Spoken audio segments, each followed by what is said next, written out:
कराची के इलाके क्लिफ्टन 3 तलवार के करीब शॉपिंग सेंटर में लगी आग पर 3 घंटे बाद काबू पा लिया गया। पुलिस के मुताबिक आग प्लाजा की पहली मंजिल पर लगी। प्लाजा में कपड़ों और बेडशीट्स की सैकड़ों दुकानें मौजूद हैं। आग के बायस 30 से ज्यादा दुकानें जलकर खाकिस्तर हो गईं।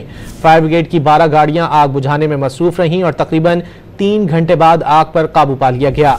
वाकये में एक फायर ब्रिगेड के एहलकार समेत 4 अफराद धुएं से मुतासिर हुए। कराची के इलाके क्लिफ्टन 3 तलवार के करीब शॉपिंग सेंटर में लगी आग पर 3 घंटे बाद काबू पा लिया गया। पुलिस के मुताबिक आग प्लाजा की पहली मंजिल पर लगी। प्लाजा में कपड़ों और बेडशीट्स की सैकड़ों दुकानें मौजूद हैं। आग के बायस 30 से ज्यादा दुकानें जलकर खाकिस्तर हो गईं।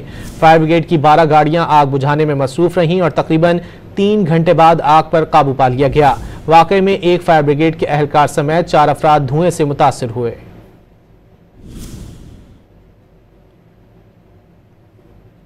कराची के इलाके क्लिफ्टन 3 तलवार के करीब शॉपिंग सेंटर में लगी आग पर 3 घंटे बाद काबू पा लिया गया।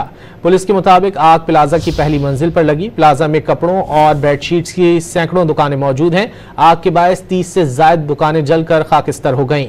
फायर ब्रिगेड की 12 गाड़ियां आग बुझाने में मसरूफ रहीं और तकरीबन 3 घंटे बाद आग पर काबू पा लिया गया। वाकये में एक फायर ब्रिगेड के एहलकार समेत 4 अफराद धुएं से मुतासिर हुए।